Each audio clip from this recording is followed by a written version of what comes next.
Oke. Bismillahirrahmanirrahim. Selamat pagi, Bapak dan Ibu semua. Saya dengan Tias.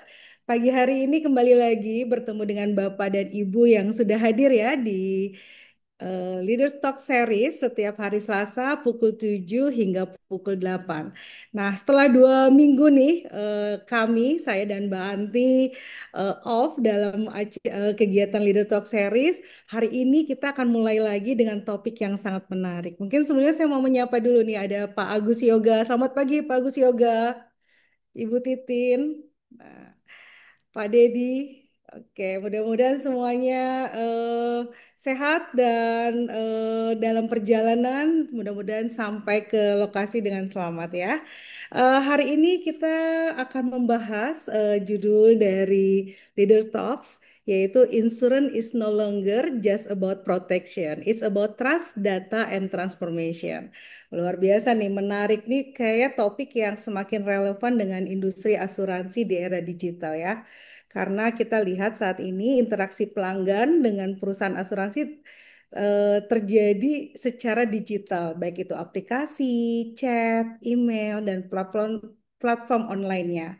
Nah, dan itu akhirnya konsumen menilai muncul kepercayaan, adanya transparansi data, dan pengalaman digital yang nggak ternyata asuransi itu nggak cuma premi atau polis saja.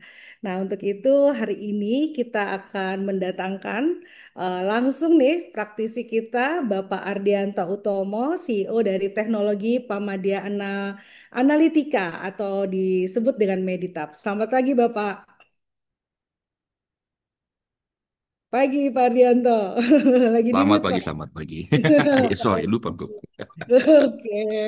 Terima kasih nih Pak, pagi-pagi dengan kesibukan Bapak, Bapak masih meluangkan waktu nih Pak untuk berbagi pagi hari ini di acara Lido Talks. Oke, Oke. pagi ini udah di sampai kantor atau bagaimana Pak Ardianto? Oh enggak, gue ada meeting nanti jam 9, jadi gue melipir dulu di Waduh. mana lah. Sekarang bisa di mana aja ya Pak, kita kerja Iya ya betul, Pak. betul, betul. Ya kan. Iya, Pak, untuk hari ini dengan judul yang ada, namun sebelumnya kita ingin dengar dulu nih Pak tentang Meditap agar Bapak dan Ibu dan peserta yang mengikuti webinar melalui YouTube juga mengenal tentang Meditap, Pak. Oke, well, Boleh? Meditap mungkin mungkin biar nggak terlalu panjang-panjang kali aja ya. Meditap itu Ya, sebenarnya boleh. teknologi enabler di apa ya, Mm-mm. sebagai yang menghubungkan antara asuransi kesehatan, di nasabah dan juga rumah sakit. Jadi mungkin biar gampangnya deh.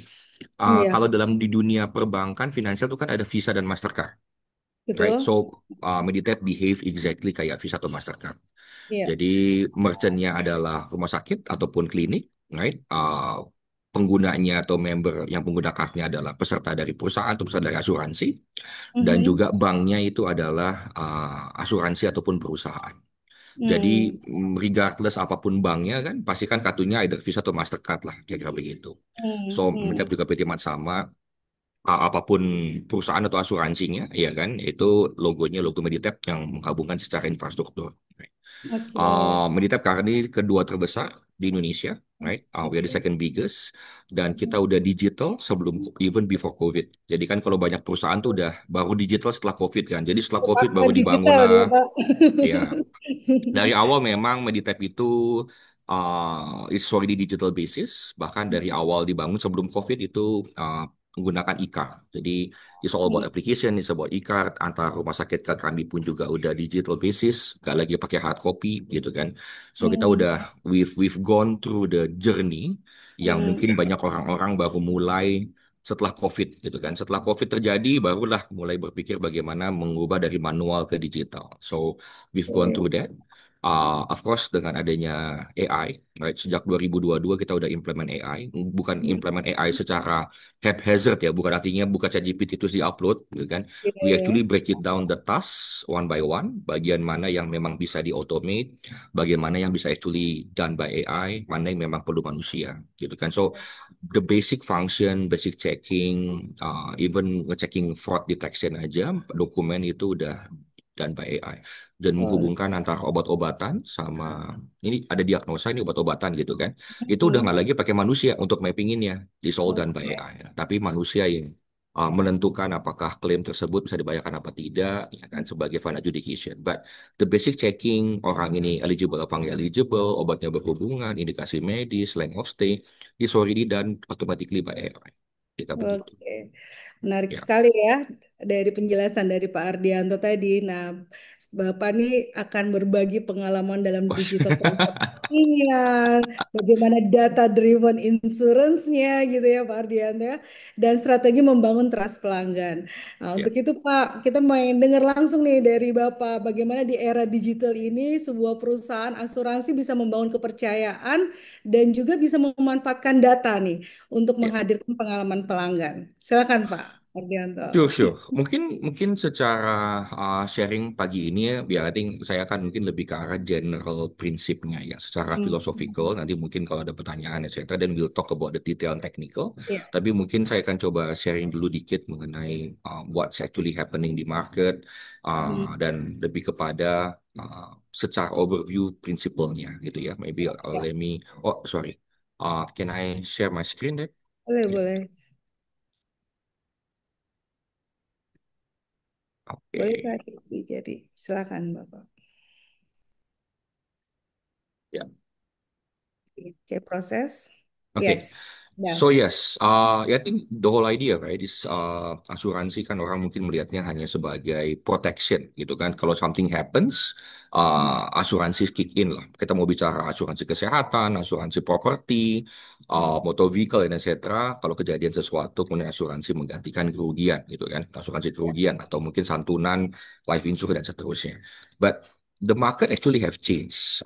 Customer have changed apa yang mereka ekspektasi dari asuransi dan juga mungkin ya ini kan teman-teman pasti ada yang membeli asuransi kan. So I think then we'll have a bit more discussions about that. Right. Mm-mm. So, ini yang kita lihat ya, apa yang udah mulai shifting dari dulu dengan yang sekarang. Jadi kalau kita lihat, mungkin dulu ya udah basic stuff, right? You buy insurance, travel insurance, property, motor vehicle sebagai safety net, right? Claims risk transfer. Jadi secara resiko mentransfernya kepada asuransi. Dan kalau kenapa-kenapa, tabrakan, kejadian, right? Kita ada kerugian atau dari properti kebakaran ataupun dari kesehatan sakit ya udah asuransi yang akan membayarkan kayak begitu simpelnya.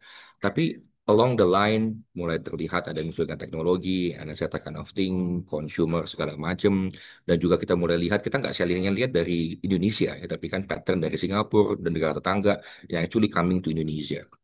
Right? It's all talking about udah lebih kepada banyak asuransi yang mulai kepada lifestyle. Ya, mereka punya aplikasi, mendrive lifestyle. Bahkan juga di Singapura ataupun di US pun itu sudah premi asuransi bahkan bisa berbeda-beda tiap orang. Bukan dari segi kondisi, usia, umur, pola, tapi lebih kepada bagaimana mereka lifestyle behaviornya. Jadi juga bisa checking in, oh orang yang lebih sering nge-gym, ke depannya premi asuransi akan lebih rendah. Orang yang gunakan wearable devices, again IoT is already everywhere, nah itu bisa deteksi. Sama juga dengan apa namanya gedung, right? Gedung yang sudah mengimplement certain standard, certain technological view mengenai resikonya, itu juga bisa di-adjust preminya, right? So it's already lebih kepada apa namanya uh, individual detection, jadi bukan lagi satu lagi produk yang massal, oke everybody A B C D apapun gedungnya ya udah ini coverage ini preminya, right? Dan kita juga lihat bahwa para nasabah, para consumer yang sudah membeli asuransi, mereka kan pasti kan tipikal di Indonesia itu kan masih pakai agen asuransi ya, asuransi kesehatan, kan kita juga bilang sebagai financial advisor, right? Mereka mulai expect their financial advisor bukan hanya uh, oke, saya mau beli asuransi seperti ini, bantuin cari sebagai makelar aja. Oke, this is the product, ini silahkan. Tapi mereka juga, get into them.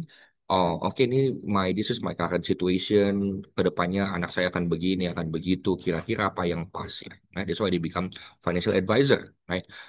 Insurance untuk proteksi dan mulai dikembangkan juga perbankan, para RM-RM tersebut mulai menggabungkan dengan investment product dan something else yang mungkin bisa memprediksi, oh kalau bapak, kalau ibu uh, portfolionya seperti ini, patternnya seperti ini, situasi kondisi seperti ini, mungkin ini yang tepat. Right?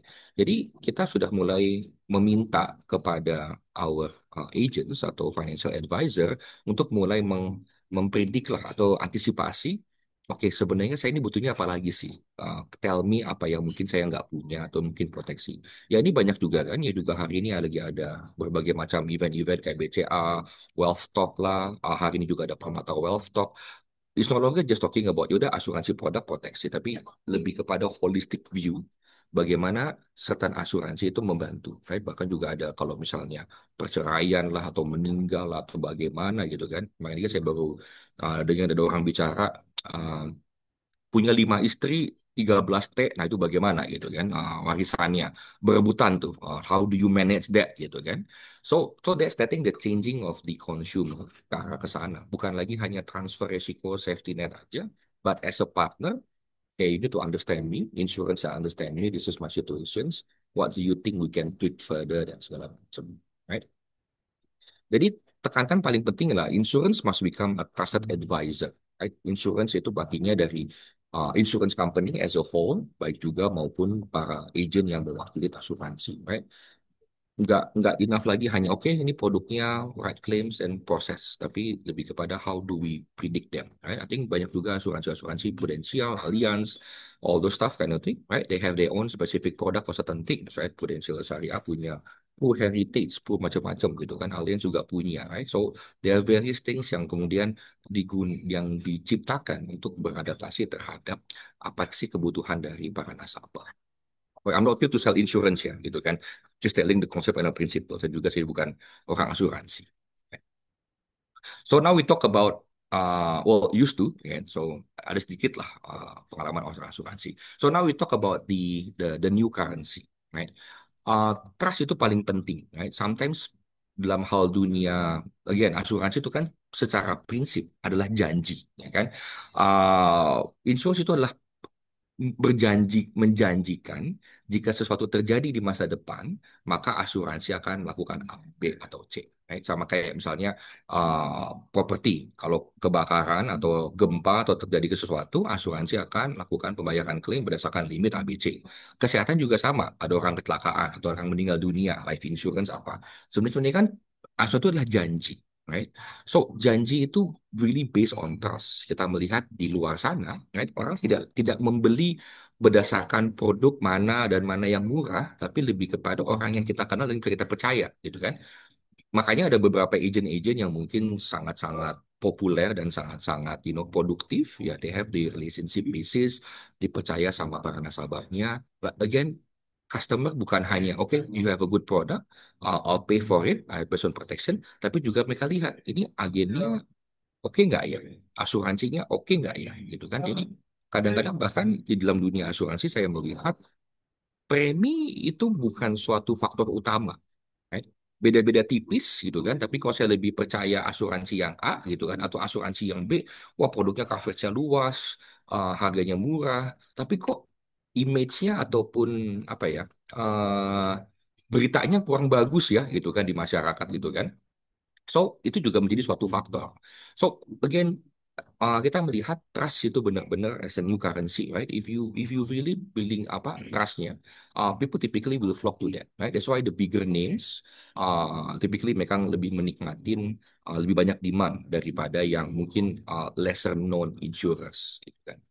Tapi kembali lagi untuk mencapai di titik itu, uh, bukan, you know, tidak hanya berdasarkan waktu, tapi berbagai macam yang mungkin saya bisa share yang kami lihat as a apa ya, as a TPA, third party administrator gitu kan.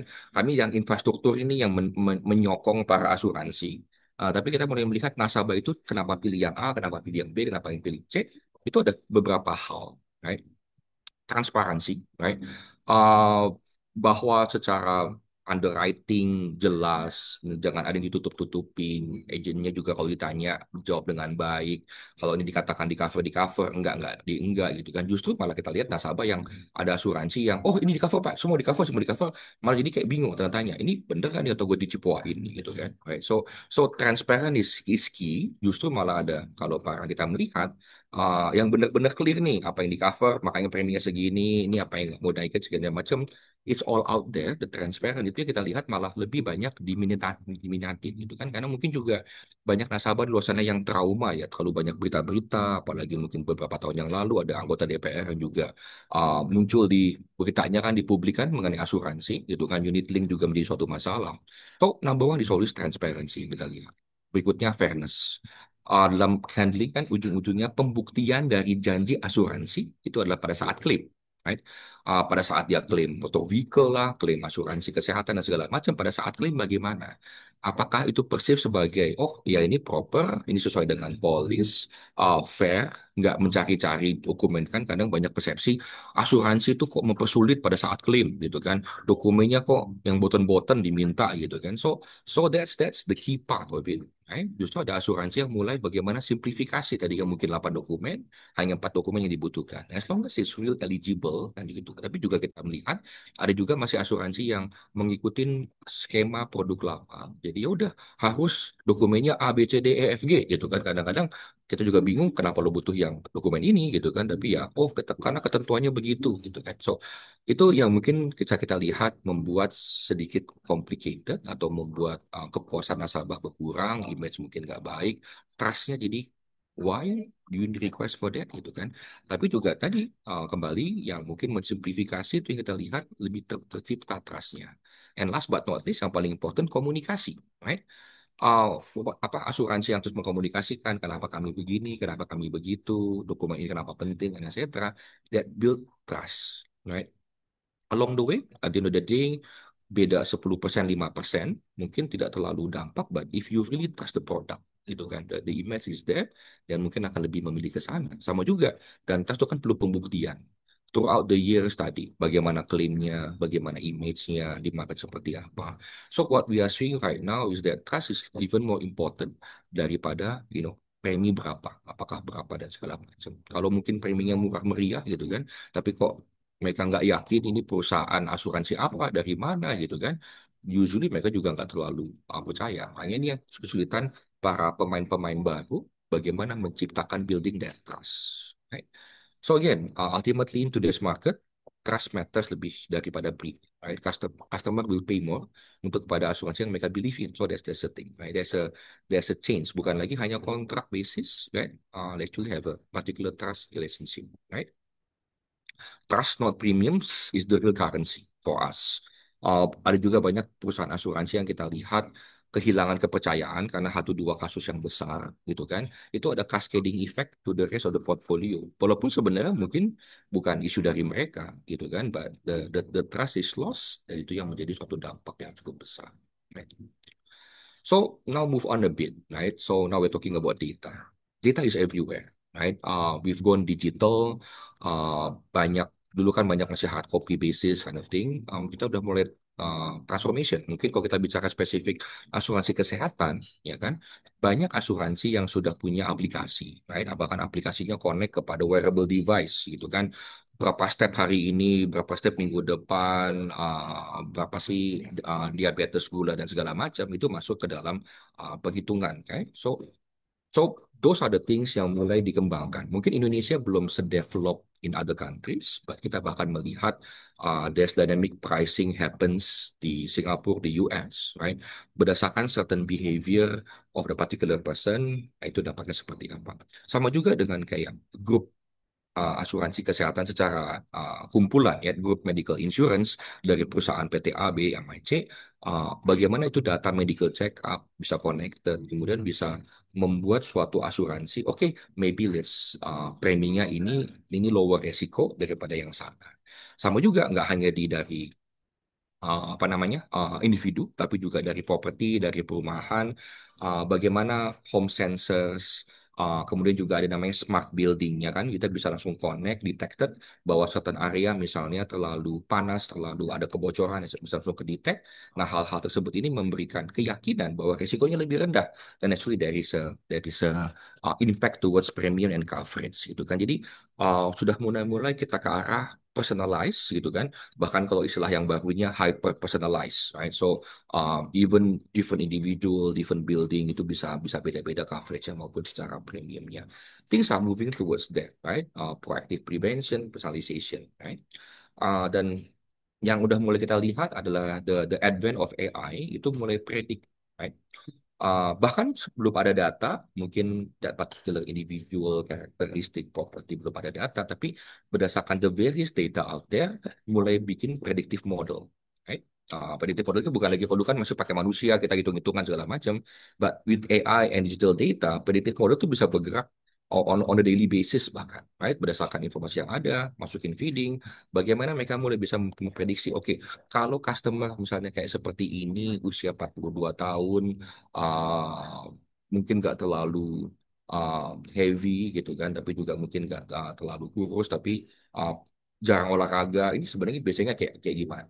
Right? Di Jakarta orangnya kayak gimana, di Singapura orangnya kayak gimana, di ada things yang masuk ke dalam database untuk mereka predik, oh, what will be the typical potential customer yang memang seperti ini, gitu kan. So again, large language model, right? There are many various LLM out there, right, yang banyak digunakan dan keep evolving. Even OpenAI aja udah sekarang ChatGPT version 5, right? There's a new DeepSeek segala macam gitu kan. So these are the things actually being used. Jadi mulai dari tadi data, right? Connecting dengan various things, right? IoT detector, sensors, building maupun individu, dan kita mulai melihat itu digunakan. So data become a key integral part, right? Untuk bisa mempersonalize suatu produk, right? Kita nggak hanya bicara asuransi, but a lot of things. If we want to apa namanya, ya, setelah sesuatu gitu kan, itu based on real time data and using AI. Mungkin tadi malam saya barusan nonton dokumenter di luar sana, right, atau di US itu udah mulai implement kalau kita ke supermarket itu apa ya, uh, harganya gitu kan, yang ada harga-harga barang-barang itu kan biasanya kan berdasarkan apa namanya, berdasarkan dituliskan atau di print kan. Tapi di Betul. US atau di Europe itu udah mulai, ya marketnya udah mulai dynamic digital. Jadi karena digital tersebut, right, show-nya digital, harga tersebut bisa bahkan dynamic pricing. Hari ini lagi panas, tiba-tiba Coca-Cola yang dingin naik 20% gitu kan. So this is all about interesting, it's all about how data bisa membuat sesuatu, mungkin ya ini dampaknya kurang bagus buat consumer gitu kan. Jadi kan we actually being charged more.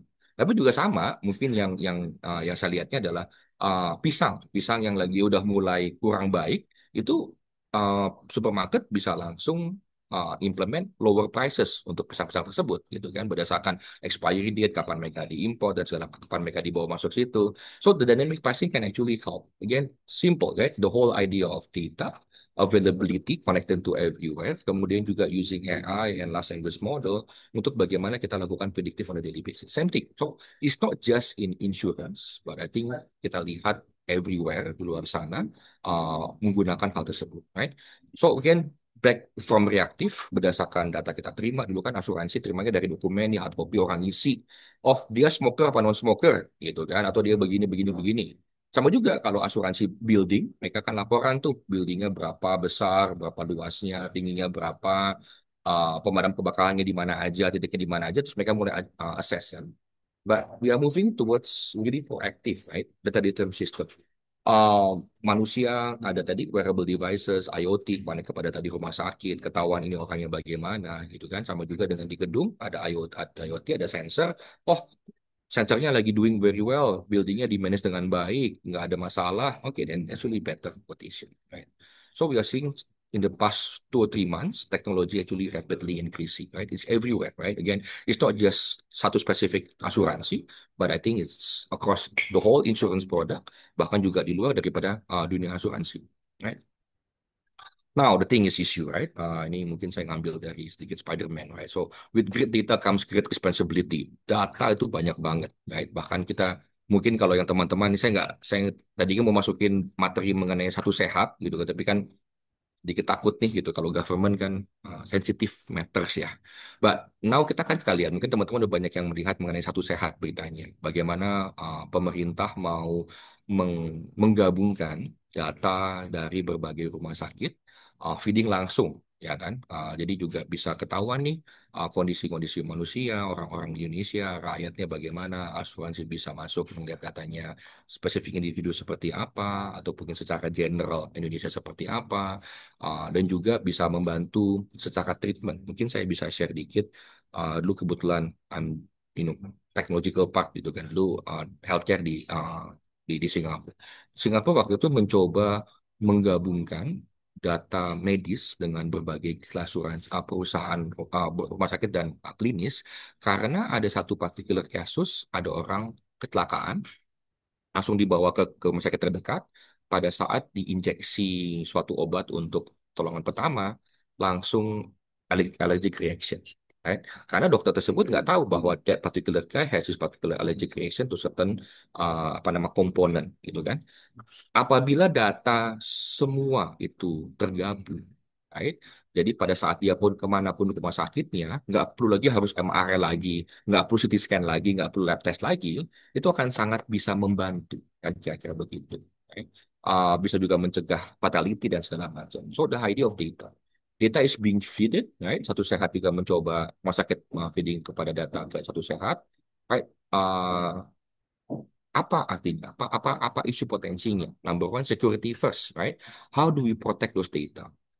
Breaches, cyber attacks, akses yang mungkin ini kan lagi heboh nih mengenai Bjorka yang baru mengeluarkan data polisi ya, gitu kan? Cyber attack. Mungkin juga not too long ago ada bank yang mungkin kena attack, cyber attack yang membuat tidak cukup lumpuh data kemana-mana. So how do we push on security, right? Everybody sama, bukan hanya sebagai nasabah saja, yang juga sebagai penerima data, yang mengontrol data. How do we manage that? Well, Meditech is ISO 27001 certified. Kita udah do all of this kind of thing even before. Jadi, and security is evolving, right? So we need to be able to manage that. Privacy by design. Jadi bagaimana kita memanage flow dokumen, clear consent. Mungkin kalau yang teman-teman pernah pernah bikin joke-joke-nya itu kan, bahkan kalau kita beli gorengan, bungkusannya itu KTP, fotokopi KTP, atau bungkusannya kartu keluarga. Nah, itu kan bukti bahwa Indonesia itu privacy-nya sangat-sangat kurang lah ya, gitu kan. Jadi, how do we design the flow, control, jangan sampai fotokopi kartu keluarga yang itu bisa tersebar kemana-mana gitu kan. Nah, itu kan sebenarnya kertas bekas yang dipakai lah untuk goreng, right? And last but not least, for any companies that implement AI, bagaimana kita ethical-nya seperti apa sih? Jangan sampai benar-benar bias gitu kan. Kalau orangnya memang udah sakit, udah gini, resikonya tinggi, jangan sampai digunakan hal tersebut untuk mendinai coverage, right? Jadi AI can actually help human, tapi bagaimana membuang biasnya tersebut. Jadi kan uh, still have to be human untuk decide, right? Ultimately, the customer deserve to understand why and what actually happens. So to how extent we will use AI, right?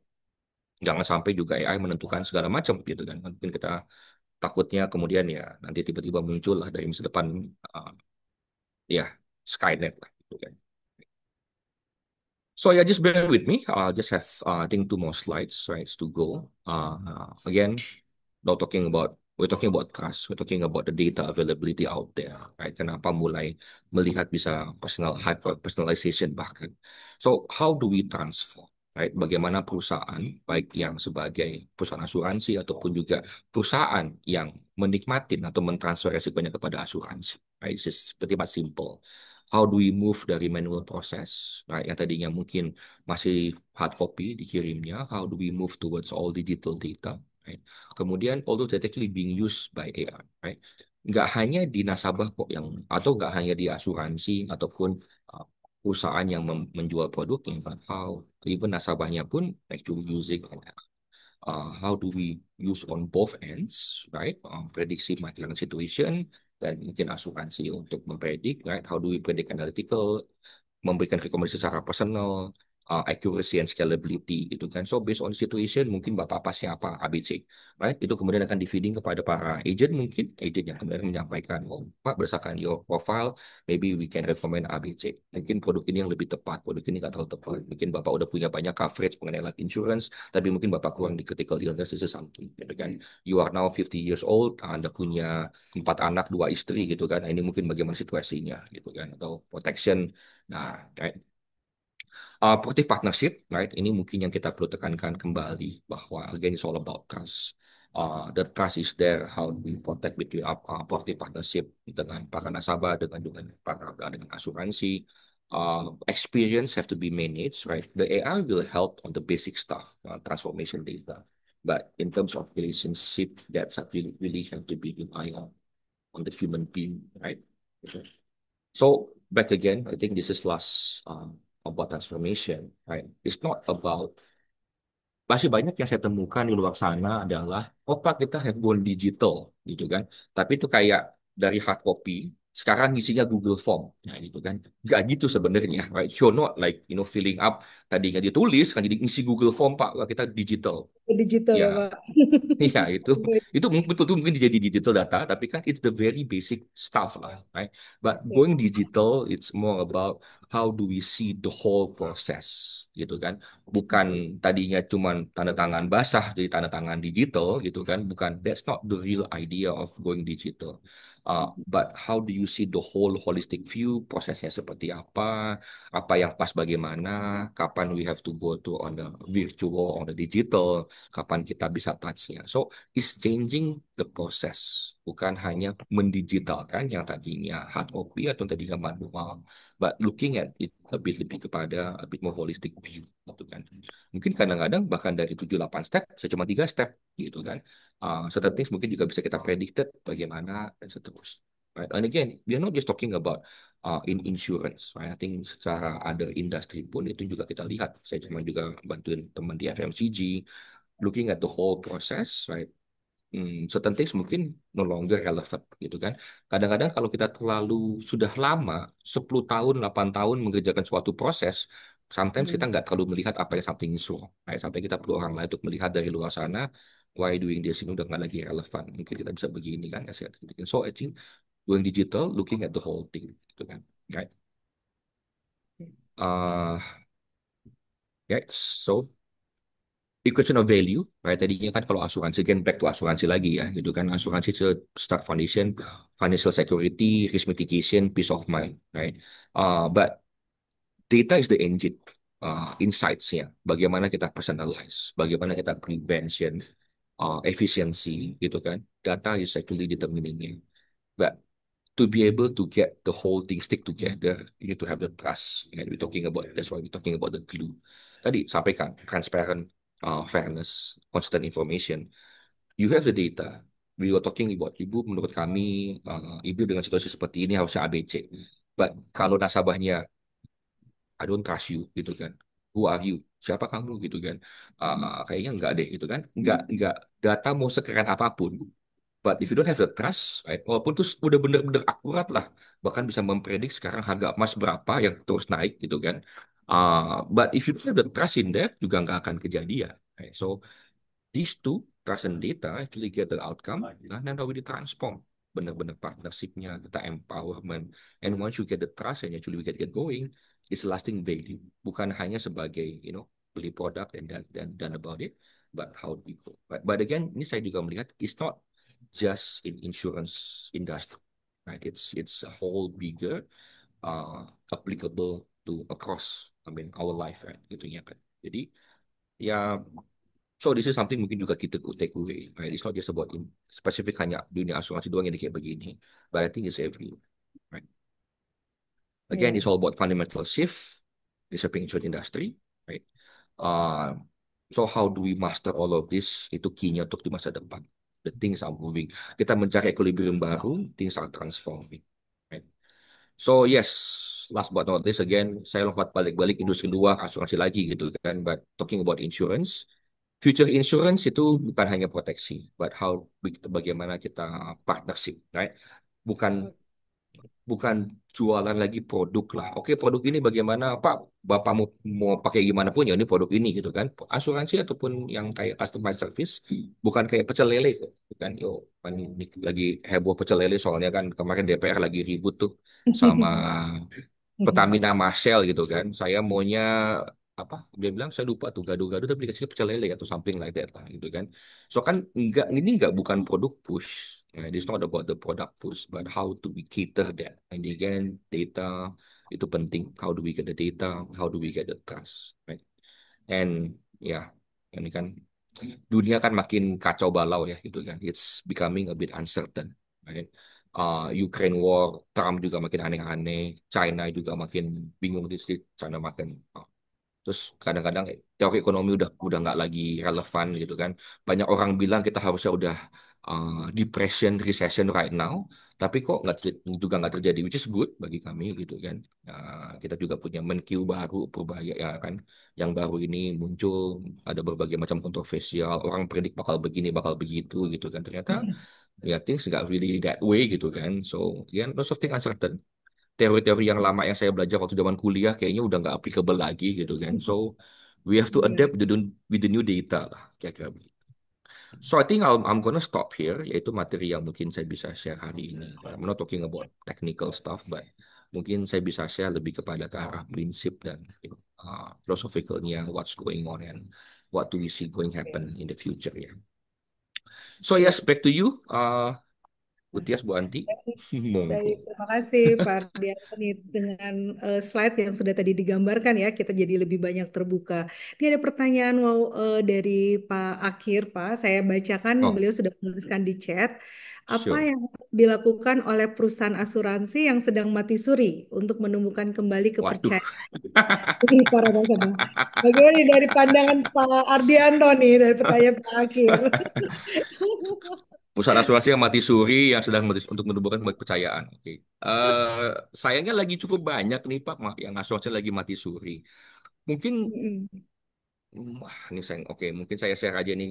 I had a bit of a discussion Hmm. Jumat lalu ya. Jumat lalu betul sama salah satu direktur perusahaan asuransi lah. Eh, Sebenarnya pertama-tama there's no right quick apa ya quick way untuk merevive the trust kembali kan. Tapi yang pertama kembali adalah arahan dari perusahaan tersebut mau kemana dulu. Gitu. Kalau Hmm. memang mau kembali ke masa sebelumnya, masa jaya, mau kembali kepada market, right? Uh, nggak akan cepat kembali lagi keluar sana tadi komunikasi dalam asuransi seperti apa sih komunikasi kepada para nasabah. Berarti kan marketing advertisement reaching out to the market explaining this is who we are now, kenapa kami begini, Iya. kenapa kami lebih baik. Nah, itu perlu perlu gaungan yang cukup kencang di luar sana, right? How do you uh, dengan berbagai channel yang ada, ya kan? Indonesia mungkin kalau kita bicara individual, mungkin lebih kepada agents, mungkin kepada general insurance, tergantung the main distributionnya, main komunikasinya seperti apa. But Hmm. that's the first step, right? Itu perlu investment, bukan hanya dari uh, dana, tapi juga dari segi waktu. Tapi kalau memang mau kembali ke arah sana, dan the whole company direction mesti jelas. Oke, we want to go there, right? Nggak mungkin 3 bulan 6 bulan. It will take a bit longer time, tapi itu juga tergantung stage-nya perusahaan tersebut. Tapi kalau mati suri ya, berarti kan udah dormant cukup lama ya Pak ya, udah nggak terlalu aktif.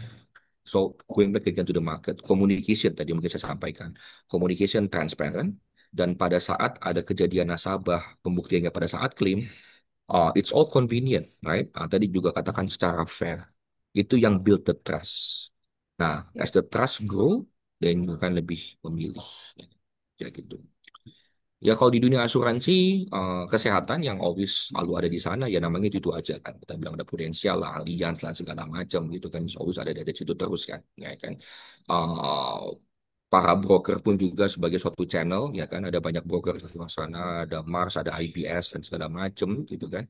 So I think these are the things yang channelnya yang harus mungkin di reach out kembali kayak gitu. I'm not sure Bapak itu di asuransi life kah, general kah atau apa. But yeah, going back again to your distribution channel, ya kan, broker, agents. ataupun mungkin dari channel ataupun bank kan. Right? Yeah, we are back. This is where we are. This is what we have learned. What we're gonna do in the future. Communicate, communicate, communicate. And when actually claim happens, fair. Ya, gitu. Hopefully bisa membantu Pak, gitu kan. If you want more detail, saya butuh lebih banyak informasi, gitu kan. But I'm not sure seberapa rahasia ataupun yang kita bisa bisa share di sini. Right. But Oke. ya, more than happy. Gimana Pak Akir? Boleh Pak Akir? Boleh di-unmute Cukup kalau clear. ingin menambah pertanyaan dengan Pak Ardianto. Terima kasih banyak Pak Triata. Sama-sama Pak. Ya kalau Oke. nanti mau lebih spesifik kita ngobrol aja lah Pak Bapak ngumpul tanya-tanya. Oke. Sambil ngopi ya Pak Ardianto ya. Oke, Ya, ya. Pak, kalau saya ini ada pertanyaan nih Pak Ardianto. Apa sih sebenarnya manfaat konkret bagi konsumen ya dengan adanya fokus asuransi saat ini ke arah data nih gitu. Dan adakah resiko yang perlu diperhatikan bagi nasabah gitu Pak? Sebenarnya mungkin gini ya, kayak itu kan mungkin bisa kita bilang kayak pedang mata dua lah ya, gitu kan. Mhm. Uh, Tadi kan ke arah personalization, right? Mungkin bahkan to the point kalau datanya cukup lengkap using LLM bahkan bisa hyper personalization. Mungkin kita di sini semua medical insurance ya kita ya saya banyak bilang medical ya ini mungkin yang Ya, paling ya medical. 15 tahun saya ngurusin medical insurance soalnya. Jadi ya mungkin saya lebih ada paham di sana lah. Ya, Uh, Bener-bener bahkan mungkin kita semua di sini bisa produknya beda-beda. Dari asuransi yang sama bisa beda-beda gitu kan. The data is there. Right? Data benar-benar bisa melihat orang tersebut resikonya seperti apa. Apakah dia sakit, apakah dia sehat. Nah, yang orang takutkan, mungkin saya nggak bisa bilang resiko atau bagaimana, tapi mungkin yang nasabah mungkin khawatirkan, kebanyakan orang itu akan mulai melirik asuransi pada saat mungkin kondisinya sudah tidak bagus. Mungkin I need insurance. Karena manusia kan kalau lagi sehat gitu kan, nggak kepikiran tuh mencari proteksi gitu kan. Sama juga kita nggak hanya bilang manusia lah, mungkin juga sama kayak mobil ataupun gedung gitu kan, nggak dibeli asuransi, pas kebakaran kejadian, oh mesti gue punya asuransi ya ketika begitu kan. So so mungkin yang menjadi uh, potensi hal yang perlu diperhatikan adalah ya pada saat mereka kondisi sudah tidak bagus, right? Mungkin uh, karena asuransi kan tergantung dari resiko. Right? Mungkin ya, preminya, coverage-nya mungkin tidak sebaik kalau teman sebelah yang mungkin masih dalam kondisi sehat. Tapi plusnya adalah, yang kita mau encourage juga adalah, bagaimana dengan teman-teman yang selalu menjaga kesehatannya, right? Teman-teman yang mungkin sering berolahraga, teman-teman yang lifestyle-nya bagus, taking all the steps, etc. Yang orang-orang tersebut yang memang sudah melek mengenai proteksi, I need to do something. Walaupun kan kalau kita bicara banyak juga yang mungkin dulu ya pasti artis-artis kok terlihatnya fit, hebat, badannya juga apa ya jadilah gitu-gitu kan serangan jantung tiba-tiba right so we don't really know what's happened tapi untuk teman-teman yang memang selalu menjaga kesehatan itu dapat dampak positif berdasarkan data sehingga the insurance product bisa coverage yang mungkin menyesuaikan dan juga secara premi lebih rendah karena memang risikonya bagus kan kira-kira begitu. ya, So these are the potential. Sama juga kita nggak hanya bicara manusia, kita juga bicara dengan mobil, kita juga dengan gedung properti.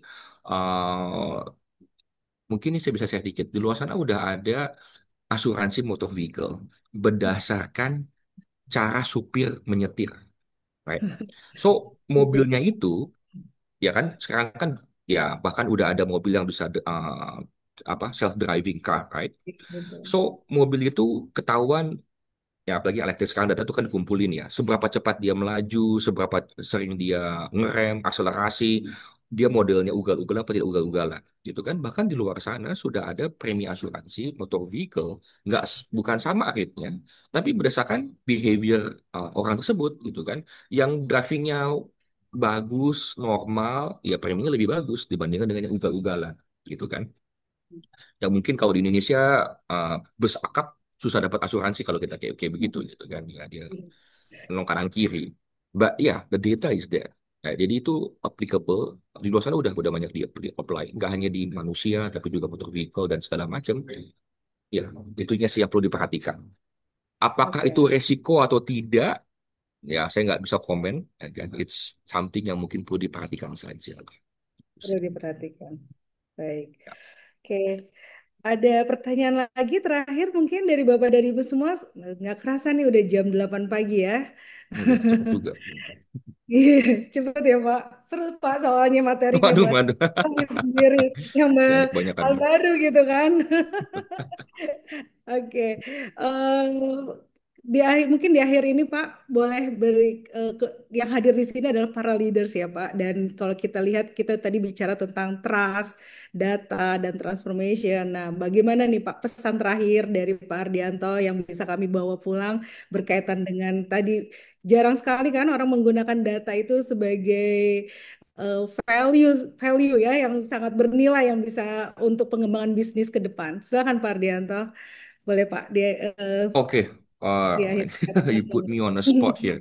Ya, ini kan para leader-leader kan udah saling sudah benar-benar paham lah industri masing-masing kan. Mungkin mungkin yang saya bisa share sedikit adalah we've been talking about data for quite some time, right? Apalagi dengan setelah COVID di digital data is available kan, atau ya ada yang teman kan saya bilang itu die by day, kebanyakan data itu juga bahkan orang bingung, right? Big data bukan hal yang baru. Big data adalah hal yang sudah mungkin sejak saya zaman bujangan aja udah kita ngomongin big data, right? Tapi Hmm, kembali adalah bagaimana kita menggunakannya. Nah, ya, lebih kepada data is just data, but the important part is the company's purpose. Organisasi Bapak, teman-teman sekalian, uh, perusahaan ataupun bentuk-bentuknya, sebenarnya directionnya mau kemana. Okay, the data will actually help you to get there faster, tapi bukan hanya melihat data secara sesimpel itu. Ya, lihat kembali objektif perusahaan, where do you see in the next few years, nasabah bagaimana, how do we predict that, bagaimana certain data itu bisa membantu, right? Kebanyakan kita melihat isunya bukan lagi mendapatkan data. Yang saya lihat di luar sana, datanya saking banyaknya sampai orang bingung mau diapain, lebih kepada ke sana, right? Kadang ada yang minta Excel file bisa sampai 40 kolom gitu kan, tapi terus udah disimpan aja, ya kan? The current problem bukan getting the data, tapi datanya kemudian ya udah duduk aja simpan di data warehouse, but you're not doing anything about it, right? So really figure out, spend some time untuk melihat how can we use it. Mulai dari penetrasi market lah, kita predik siapa aja klien kita, klien-klien mana aja yang mungkin apa ya, repeat buyer, klien-klien mana saja yang uh, potensi untuk closingnya lebih tinggi, how do we get there, bagaimana client satisfaction, datanya muncul bagaimana macam. Jadi really use those data, lihat ulang lagi, mappingnya juga dengan current flow and process, right? Uh, Sekarang dengan adanya advent of AI atau large language model yang juga kita macam-macam kan, mau ada ChatGPT, OpenAI lah, mau ada Cloud, mau ada Gemini, right? These are the tools available untuk bisa membantu kita mempercepat pengolahannya, nah, membantu memprediksi model juga. Tapi kalau kita nggak tahu mau diolah sebagai apa, ya itu nothing much they can do, ya kan? Sama kayak ChatGPT kan, tergantung kita promptnya seperti apa, right? Bukan dia bertolongin, tolong bantuin bikinin strategi 2026 gitu kan, dia juga bingung gitu kan. But so we need to have a bit more detail, breakdown certain task seperti itu. So but it's inevitable, right? Mungkin saya juga pakai share suatu yang saya kemarin baru ngobrol. The wind is change. The wind of change sudah di sini. Right? It's already here. Ada orang yang ngebangun windmill, ada orang yang ngebangun tembok with that wind of change. Right? It's inevitable. AI, data, is already here. But it depends on bagaimana kita berestart itu. Apakah kita akan memanfaatkannya dengan membangun windmill, right? Atau kita malah membangun tembok. Udah, I don't want to change, right? Dan those people that will be left behind, right? Ini udah transformasi keberapa dalam kehidupan kita. Ya. Mulai dari zaman dulu mungkin fax machine, email digantikan email, kemudian juga dengan internet, and now it's AI. Ya. So really spend some time to take a look at it. Right? Look how where the company is heading, where your company wants to go. Yeah, spend some time reviews about it. Oke. Hopefully that helps. Ya, terima Saya kasih. juga. Terima kasih sekali nih Pak Ardianto untuk sesi yang luar biasa. Terima kasih juga kepada seluruh peserta Leader Talks yang hadir pagi hari ini ya. Dan tadi kita mendengar langsung bahwa ternyata trust, data, dan transformasi adalah inti keberhasilannya. Terima kasih semuanya. Sampai jumpa di sesi berikutnya setiap hari Selasa pukul 7 hingga 8 pagi. Saya undur diri. Wassalamualaikum warahmatullahi wabarakatuh. Terima kasih semuanya. Waalaikumsalam. Terima kasih semuanya. Yuk, mari. Ya, terima Terima kasih kasih. Pak Anto. Selamat beraktivitas Bapak.